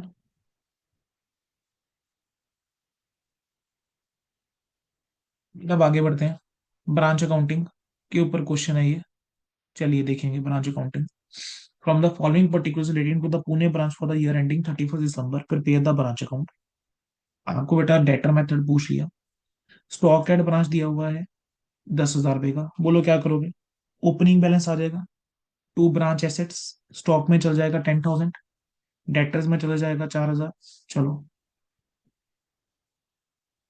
यहाँ आ जाएंगे टू ब्रांच एसेट्स या to balance brought down, opening balance. Stock आ जाएगा बेटा कितने का, 10,000 रुपए का। डेटर्स का बैलेंस आपको गिवन है कितने का, 4,000 रुपए का। आपको पेटी कैश का बैलेंस गिवन है कितने का, 500 का। फर्नीचर का बैलेंस कितना गिवन है, 2,000 का। प्रीपेड इंश्योरेंस कितना गिवन है, 150 का। लाइबिलिटी में आपका सैलरी आउटस्टैंडिंग जो है वो आ जाएगा कितने का, 100 का। गुड्स एंड टू ब्रांच है 80,000। तो ब्रांच अकाउंट डेबिट टू बेटा गुड्स एंड टू ब्रांच हो जाएगी एंट्री कितने से, 80,000। कैश सेल्स जो है वो रेमिटेंस के तौर पे जाएगी। कैश क्रेडिट सेल जो है वो 40 की है और कैश मिला है कितने का, 35 का। ब्रांच स्टेटस ने डायरेक्टली भी हेड ऑफिस को कुछ कैश दिया है। ठीक है, ये आपको इन्फॉर्मेशन गिवन है। तो बोलो क्या करेंगे, यहाँ पर बेटा जो ब्रांच से कैश आएगा, रेमिटेंस आएगी बेसिकली, वो लिखोगे। तो बैंक टू ब्रांच हो जाएगा। अब बैंक टू ब्रांच जो है बेसिकली किसके लिए हो गया, रेमिटेंस के लिए हो गया। जो आपकी कैश सेल्स हुई वो कितने की हुई, 1,30,000 की बेटा कैश सेल्स हुई। जो हमें डेटर से कैश मिला 40,000 वो आ जाएगा। जो ब्रांच के डेटर्स ने डायरेक्टली पे कर दिया वो भी आ जाएगा। ये तीनों आइटम्स बेटा यहाँ पर आ जाएंगे। ठीक है, तो ये तीनों का आप क्या करके चलोगे, टोटल करके चलोगे। ठीक है जी, अब ये आ गया। उसके अलावा बेटा देखो एक अमाउंट मुझे एंड में और गिवन है कि 1,200 के गुड्स डिस्ट्रॉयड हुए थे और इंश्योरेंस कंपनी से 1,000 मिला है। तो जो इंश्योरेंस कंपनी से 1,000 मिला है वो भी देंगे। तो जो रिसीव फ्रॉम इंश्योरेंस कंपनी है बेटा 1,000, वो भी यहाँ पर क्या हो जाएगा, ऐड हो जाएगा। This was just the point जो आएगा। टोटल करोगे बेटा ये आ रहा है 1,60,8 130 ये 40 नहीं बेटा 35 आएगा, सॉरी 35,000 ये आ रहा है बेटा आपके पास, 1,68,000। तो 35,000 बच्चे आपका क्या हो जाएगा, ये वाला कैश आ जाएगा। ठीक है जी, अब अगला क्या था बोलोगे बेटा, discount allowed to debtors given है। डिस्काउंट अलाउड टू डेटर्स क्या यहाँ पर आएगा, नहीं आएगा sir. Cash and to branch for expenses है, तो ये आ जाएगा ब्रांच टू बैंक। यहाँ पर एक्सपेंसेस आपके आ जाएंगे, रेंट आ जाएगा 2,000 का, सैलरीज आ जाएंगी 2,400 की, पैटी कैश का खर्चा आ जाएगा 1,000 का। एनुअल इंश्योरेंस जो है वो 31 मार्च तक का है और हमारा जो है दिसंबर तक की बात है। तो 600 टोटल है जो एनुअल इंश्योरेंस दे रखा है। तो यहाँ कितना लेकर चलेंगे सर, यहाँ 600 ही लेकर चलोगे। ठीक है, यहाँ तो देखो बेटा 600 ही लेकर चलोगे। जब क्लोजिंग बैलेंस निकालोगे ना, तो यहाँ पर आपका जब क्लोजिंग एसेट्स आएगा, ठीक है, बैलेंस कैरी डाउन जब यहाँ लिखोगे क्लोजिंग एसेट्स में, तो वहां पर आपका प्रीपेड इंश्योरेंस आ जाएगा 3 महीने का, विच विल बी 150। ये 150 कैसे आया, सबको क्लियर है। 600 रुपये बेटा मार्च तक का है, दिसंबर तक का 9 मंथ्स का 450 का अमाउंट हो जाएगा। तो 150 प्रीपेड हो जाएगा 3 महीने का। गुड्स रिटर्न बाय ब्रांच आपको गिवन था 1,000 का। तो जो गुड्स रिटर्न बाय ब्रांच है उसको क्या करके चलेंगे, यहाँ पर आ जाएगा by goods sent to branch. ठीक है, गुड्स सेंड टू ब्रांच में कितना, 1,000 आ जाएगा। फिर अगला क्या दे रखा है, goods return by the debtors. जो डेटर्स ने गुड्स वापस करे हैं बेटा क्या वो आएंगे, यहाँ पर नहीं आएंगे सर। स्टॉक का बैलेंस आपको गिवन है, तो बेटा यहाँ आपका स्टॉक आ जाएगा कितने का, 2,000 रुपये का स्टॉक आ जाएगा। पैटी कैश का खर्चा जो ब्रांच ने करा है वो 850 का करा। और ओपनिंग बैलेंस जो था वो था कितने का, ठीक है। पैटी कैश के लिए 1,000 हमें और मिले थे। पैटी कैश के लिए मेरे पास पहले से कितने थे, 500 रुपये पैटी कैश के लिए पहले से थे। 500 रुपये हमारे पास पहले से थे, 1,000 हमें और मिले, टोटल हो गया 1,500। 850 रुपये का अगर पैटी कैश के लिए खर्चा कर दिया तो 650 बचा। तो पैटी कैश बुक का बैलेंस कितना आ जाएगा बेटा, 650 जो है वो पैटी कैश का यहाँ पर बैलेंस आ जाएगा। डेप्रिसिएशन के बारे में उसने ये बोला था अगला उसने क्या बोला था, प्रोवाइड डेप्रिसिएशन ऑन फर्नीचर 10%। 10% की बेटा अगर डेप्रिसिएशन प्रोवाइड करनी है फर्नीचर पे, तो फर्नीचर था आपका 2,000 का। ठीक है, फिर 2,000 के ऊपर 10% या 200 लगाऊंगा तो फर्नीचर की वैल्यू कितनी आ जाएगी? 1,800 की फर्नीचर की वैल्यू भी आ जाएगी। ठीक है, उसके अलावा बेटा क्या रह गया है? आपको डेटर्स का क्लोजिंग गिवन था 4,900, तो वो 4,900 डेटर्स का क्लोजिंग आ जाएगा। ठीक है बच्चे, तो ये आपकी हो गई क्रेडिट साइड कंप्लीट। अब जो आपका यहाँ पर आ रहा है बेटा, वो और कुछ नहीं, वो आपका क्या हो जाएगा? प्रॉफिट हो जाएगा। क्वेश्चन हो जाएगा खत्म। प्रॉफिट आना कितना चाहिए एक बार देख लेते हैं बेटा कैलकुलेटर पे क्विकली। ये आ जाएगा बेटा 100 plus 1,000 plus 1,68,000 plus 150 plus 2,000 plus 650 plus 1,800 plus 4,900, minus करेंगे बेटा 10,000, 4,500, 2,000, 150, 80,000, 4,400, 1,000 एंड 600। तो बेटा ये आ रहा है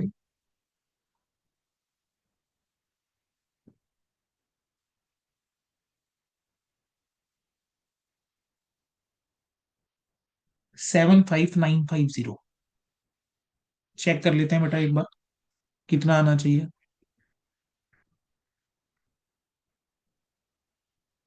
हमारा आंसर आ रहा है 7,5,950। ये कह रहे हैं 7,8,950। कहाँ गलती करी, चलो देखें जरा।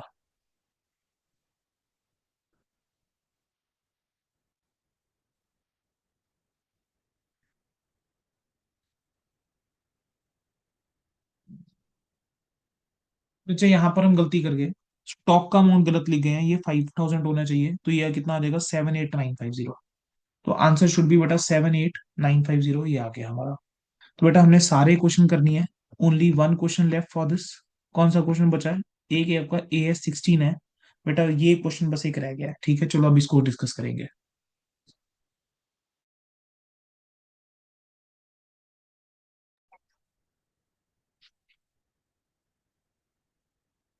चलिए बच्चों, अब हम डिस्कस करके चल रहे हैं बेटा आपका आखिरी सवाल। अकाउंटिंग स्टैंड 16 ये हमने पेंडिंग रखा था। बेटा लॉयल लिमिटेड जो है उसने एक प्रोजेक्ट लिया था एक्सपेंशन ऑफ कैपेसिटी के लिए, as per the following details. आपको बेटा ये प्लान दे रखा है कि हमने प्लान करा 5 लाख रुपए का खर्चा होगा एक्सपेंशन के लिए, 6.5 का होगा, 20 का होगा, 2 का होगा, 9 का होगा, 10 लाख का खर्चा होगा। एक्चुअल हमें यहाँ दे रखा है 4,07,95 का हुआ। यहाँ पर कुछ खर्चा नहीं दिख रहा। 50,000, 2 लाख, 12 लाख। कंपनी जो है वो बैंक को इंटरेस्ट पे करके चलता है at a rate of 15%, which is debited on a monthly basis. बेटा अब यहाँ पर स्पेसिफिकली बोल दिया कि मंथली बेसिस के ऊपर आपका इंटरेस्ट जो है वो डेबिट होता है। बेटा अगर आप नॉर्मल क्वेश्चंस देखें तो यूजुअली हम देखो क्या करा करते थे। आप एक वेटेड एवरेज कैपिटलाइजेशन रेट आप निकाल के चलते थे। ठीक है, फिर आप कैलकुलेशन करते थे इंटरेस्ट की। लेकिन यहाँ पर वो स्पेसिफिकली कह रहे हैं कि जो इंटरेस्ट है वो मंथली बेस के ऊपर चार्ज होता है। बेटा this is a unique question, special question. इसको ऐसे ही करना है जैसा सिखा रहा हूँ। अगर इस टाइप का क्वेश्चन है ऐसे ही सॉल्व करके आना। During the half year company ने क्या करा है, 20 लाख रुपीज का ओवरड्राफ्ट ले रखा था up to 31 December.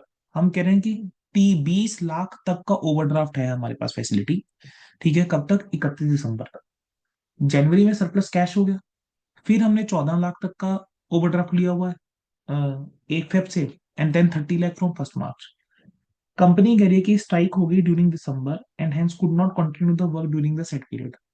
However substantial administration work जो है वो कंटिन्यू था। बेटा देखो, अगर स्ट्राइक हो गई है तो हम जानते हैं कि सस्पेंशन होना चाहिए। लेकिन हमने ये भी पढ़ा हुआ है कि अगर कोई भी एडमिनिस्ट्रेशन वर्क भी चल रहा है, ठीक है, तो उस केस में आपकी कैपिटलाइजेशन जो है वो कंटिन्यू रहेगी। कहेंगे ऑन साइट वर्क द्वारा 1 जनवरी को शुरू हुआ, 31 मार्च को कंप्लीट हो गया, और जितना एक्सपेंडिचर है वो फर्स्ट डे होता है। कह रहे हैं बताओ कितना अमाउंट है जो कैपिटलाइज करके चलेंगे, और रीजन आपको देकर चलने हैं। कह रहे हैं एज्यूम करो overdraft will be less if there is no capital expenditure. कह रहे हैं अगर कोई कैपिटल एक्सपेंडिचर नहीं है तो ओवरड्राफ्ट कम होगा। बेटा देखा, देखो हमने प्लान करा था 5 लाख रुपए का खर्चा होगा, खर्चा हुआ 4 लाख रुपए का। तो 4 लाख रुपए की बेटा आपने बैंक से क्या ले रखी होगी? ओवरड्राफ्ट ले रखा होगा। क्वेश्चन में दे रखा था कि हमने ओवरड्राफ्ट लिया हुआ 31 दिसंबर तक। तो हमने 4 लाख खर्चा करा, ओवरड्राफ्ट फैसिलिटी यूज करी बेसिकली। बैंक इसके ऊपर 4 लाख के ऊपर 15% इंटरेस्ट चार्ज करेगा 1 महीने का, कितना? 5,000। वो अमाउंट एक्यूमुलेट हो गया, यानी 4 लाख के अंदर ऐड हुआ। तो मेरा क्यूमुलेटिव अमाउंट कितना हो गया? 4,05,000। नवंबर के अंदर बेटा मैंने 795 का खर्चा और कर दिया। 4,05,000 रुपए का बेटा मेरे पास ऑलरेडी बैलेंस है। 795 का खर्चा और करा, तो ये भी ओडी हमने यूज करी है। तो बैंक मेरे को इंटरेस्ट लगाएगा अब 795 प्लस 4,05,000 के ऊपर 15% 1 महीने का इंटरेस्ट और लगाएगा। तो वो भी बेटा क्या हो जाएगा, एक्यूमुलेट हो जाएगा। अब दिसंबर मंथ के अंदर बेटा एक्चुअल खर्चा तो देखो कुछ नहीं हुआ, लेकिन दिसंबर 31 तक मेरे पास ओवरड्राफ्ट तो था 20 लाख तक का। ठीक है, तो बैंक 12,15,000 के ऊपर इंटरेस्ट तो चार्ज करेगा 15% के हिसाब से एक महीने का। तो हमारे पास एक्यूमुलेट बैलेंस कितना आ गया, 1230 का आ गया। अब जनवरी 2024 के अंदर उसने एक चीज कही थी कि सरप्लस कैश है। अब बेटा मुझे खुद सोच के बताना जरा, अगर मेरे पास सरप्लस कैश पड़ा हुआ है, क्या मैं बैंक कोडी फैसिलिटी को यूज करूंगा, नहीं करूंगा। तो बैंक में से किस बात का इंटरेस्ट लेगा, तो यहाँ पर इंटरेस्ट की बात जो है वो नहीं होनी चाहिए। हमने एक्चुअल खर्चा करा 50,000 रुपये का, 50,000 मैं यहाँ जरूर लिखूंगा, ठीक है, कि हमने एक्चुअल खर्चा करा 50,000 लेकर, लेकिन हमने क्या करा है, हमारे पास सरप्लस फंड्स इस टाइम पे पड़े हुए थे। तो मेरा इस टाइम पे आउटस्टैंडिंग अमाउंट कितना हो गया, 1230 का। जो खर्चा करा हम ऐड करेंगे, ये आ गया 1280। अब फेब 2024 के अंदर बेटा हमने क्या करा, 2 लाख रुपए का खर्चा और कर दिया। अब 2 लाख रुपए का खर्चा और करा तो टोटल कितना हो गया। अब टोटल अगर आप देखोगे, टोटल खर्चा तो एक्सीड कर जाता है अब यहाँ पर। ठीक है, लेकिन उसने बोला था कि फेब से आपका 14 लाख की ही ओडी है। तो बेटा जितनी मेरे पास ओडी है, मैं उतना ही तो उस पे इंटरेस्ट चार्ज होगा ना। बेशक ये अमाउंट ऑफ 14 लाख से क्रॉस कर रहा है, ठीक है, 2 लाख अगर आप जोड़ते हो तो ये 1480 बन जाता है। बेशक वो क्रॉस कर रहा है, लेकिन मेरे पास तो फैसिलिटी 14 लाख की ही है, तो 14 लाख के ऊपर ही बैंक इंटरेस्ट चार्ज करेगा। तो वो इंटरेस्ट का अमाउंट क्या हो जाएगा, एक्यूमुलेट हो जाएगा वो भी। तो आ गया 1497। अब 12 लाख रुपए मार्च के अंदर फिर हो गया। अब सर 30 लाख तक का मेरे पास है, मैंने 12 लाख का और करा, 12 लाख ऐड करा, 1497 पहले से था आउटस्टैंडिंग। तो टोटल इसके ऊपर इंटरेस्ट लगेगा एक महीने का, this comes out to be 33,721। ठीक है, तो बेटा ये आपका हो जाएगा क्यूमुलेटिव अमाउंट।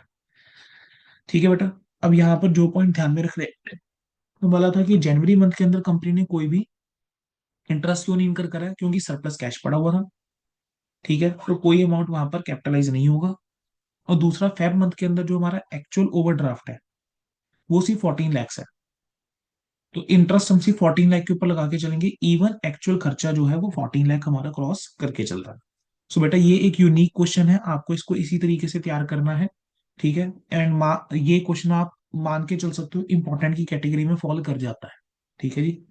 चलो बेटा, आप लोगों के साथ बेटा मैंने सितंबर 2024 की आरटीपी कंप्लीट कर दी है।